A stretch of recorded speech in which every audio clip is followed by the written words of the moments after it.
क्या आप जानते हैं कि विस्पर, स्टे फ्री, सोफी आज मार्केट में मिलने वाले सभी सैनिटरी पैड्स महिलाओं के लिए खतरा बन चुके हैं। नवंबर 2022 में एक दिल्ली बेस्ड एनजीओ ने इंडिया के इन पॉपुलर सैनिटरी पैड्स को स्टडी किया था, जिसके नतीजे हैरान करने वाले थे, क्योंकि इन सभी पैड्स में वॉलेटाइल ऑर्गेनिक कंपाउंड यानी कि VOCs और थैलेट्स जैसे जानलेवा केमिकल्स पाए गए थे। ये केमिकल किस प्रकार जानलेवा हैं, चलिए जानते हैं। दरअसल साउथ कोरिया की 3000 से ज्यादा औरतें अचानक से एक साथ रिप्रोडक्टिव हेल्थ इश्यूज को एक्सपीरियंस करने लगी थी, जिसके बाद स्वास्थ्य विभाग ने इसकी जांच करना शुरू किया।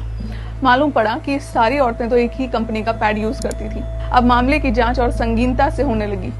तब पता लगा कि बीमारियां तो वही VOC और थैलेट्स जैसे टॉक्सिक केमिकल्स की वजह से फैल रही थी, जो आज हर इंडियन सैनिटरी पैड में इस्तेमाल किए जा रहे हैं। साल 1999 में एक एक्सपेरिमेंट हुआ था, जिसमें कुछ फीमेल सब्जेक्ट्स को इक्वल क्वांटिटी में एस्ट्रोजन, जो कि एक हार्मोन होता है, उसके डोज को एडमिनिस्टर किया गया था। आधी औरतों को एस्ट्रोजन ओरली यानी कि मुंह से निकलने को बोला गया था और आधी औरतों को वजाइना के थ्रू एडमिनिस्टर किया गया था। आप यकीन नहीं करोगे, लेकिन जिन सब्जेक्ट्स को वजाइनल डोज दिया गया था ना, उनके ब्लड में एस्ट्रोजन लेवल 10 टाइम्स ज्यादा था एज कम्पेयर टू वो औरतें जिन्होंने इसे ओरली पिया था। कहने का मतलब है कि जो वजाइना की स्किन होती है बहुत ही ज्यादा सेंसिटिव होती है और बाकी की बॉडी की स्किन के कंपैरिजन में ये बहुत ज्यादा परमिएबल एंड एब्जॉर्बेंट होती है। इसीलिए डॉक्टर्स खुद ये कहते हैं कि वजाइना की स्किन पर कोई भी केमिकल टच कराना उस केमिकल को खुद खाने से भी ज्यादा खतरनाक है। यानी सवाल भारत की आधी आबादी की इस जान का है। मगर फिर भी इस मुद्दे पर देश में आखिर इतनी केयरलेसनेस क्यों है?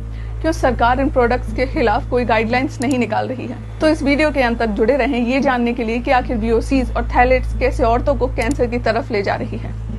आसान शब्दों में समझा जाए तो भारत में सैनिटरी पैड्स के केमिकल कंटेंट के लिए कोई क्लियर रेगुलेशंस हैं ही नहीं। जबकि हैरानी की बात तो ये है कि आपको सैनिटरी पैड्स के पैकेट्स पर इंग्रेडिएंट्स का कॉलम भी नजर नहीं आता है, क्योंकि सैनिटरी पैड्स को मेडिकल प्रोडक्ट की कैटेगरी में रखा गया है और मेडिकल प्रोडक्ट्स पर इंग्रेडिएंट लिस्टिंग से छूट है। और यही तो इन कंपनियों का सबसे बड़ा स्कैम है। इस स्कैम को बढ़ावा दे रही है पीरियड्स के प्रति हमारी मानसिकता। शायद आपको इस बात पर यकीन ना हो, लेकिन क्या आप जानते हैं कि पुराने जमाने में महिलाएं पैड्स की जगह थैलेट्स पैड्स की सॉफ्टनेस और फ्लेक्सिबिलिटी को भी बढ़ा देता है। लेकिन थैलेट्स मॉलिक्यूल की प्रॉब्लम ये होती है कि वो प्रोडक्ट से बाउंड नहीं रहते, जल्दी से डिटैच हो जाते हैं, इसीलिए वो बॉडी में भी जल्दी से एब्जॉर्ब हो जाते हैं। अब लंबे समय तक इसका एक्सपोजर होने पर ये रिप्रोडक्टिव, न्यूरोलॉजिकल और इवन कार्डियोवास्कुलर प्रॉब्लम्स कॉज कर सकती हैं। एंड इनफैक्ट ये ब्रेस्ट कैंसर जैसे डिसीजेस से भी लिंक्ड होते हैं। नेक्स्ट है VOCs यानी कि वॉलेटाइल ऑर्गेनिक कंपाउंड्स, जो कि पैड्स को बेसिकली एक अच्छी फ्रेग्रेंस देते हैं, इसीलिए इवेपोरेट होकर वजाइनल स्किन में बहुत अच्छे से एब्जॉर्ब हो जाते हैं। लेकिन इसके लॉन्ग टाइम एक्सपोजर से पैरालिसिस और मेमोरी लॉस जैसे न्यूरोलॉजिकल इफेक्ट तक हो सकते हैं। एंड वर्स्ट केस सिनेरियो तो अगेन वही है, कैंसर दे सकते हैं। अब ये सब के अलावा पैड्स में पेस्टिसाइड्स और प्लास्टिक्स भी पाए जाते हैं। ऐसा कहते हैं कि सैनिटरी बैग को लीक प्रूफ बनाने के लिए इनमें 4 प्लास्टिक बैग्स के बराबर की प्लास्टिक यूज किया जाता है। एंड इन प्लास्टिक बैग्स को डिकम्पोज होने में 500 से 600 साल लग सकते हैं। मतलब कि आपके हेल्थ के साथ साथ ये एनवायरनमेंट के लिए भी बहुत बड़ा बर्डन है।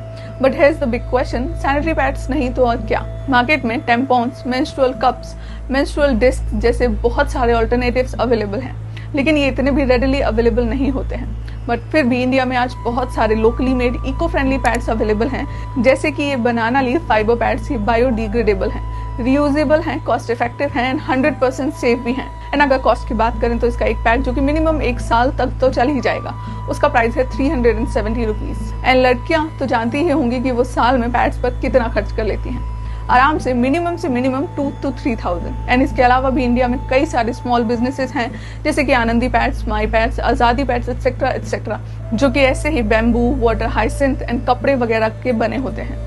अब ये सारे पैड्स भी रेगुलर पैड्स के कंपैरिजन में बहुत ज्यादा सेफ और चीप भी होते हैं। बट आई अंडरस्टैंड कि ये ऑप्शंस उतने ज्यादा लीक प्रूफ या फिर कन्वीनियंट नहीं होंगे जैसे ये रेगुलर पैड्स होते हैं। एंड इसीलिए ही बहुत ज्यादा जरूरी है कि गवर्नमेंट जितना जल्दी हो सके इन सारे इश्यूज पर कोई रेगुलेशंस लेके आ सके। क्योंकि इंटरेस्टिंगली अगर कैलकुलेट करें तो एक एवरेज औरत अपने लाइफ के 10 साल पीरियड्स में ही बिताती है। फिर मुलाकात होगी एक नई वीडियो में, तब तक के लिए नमस्कार।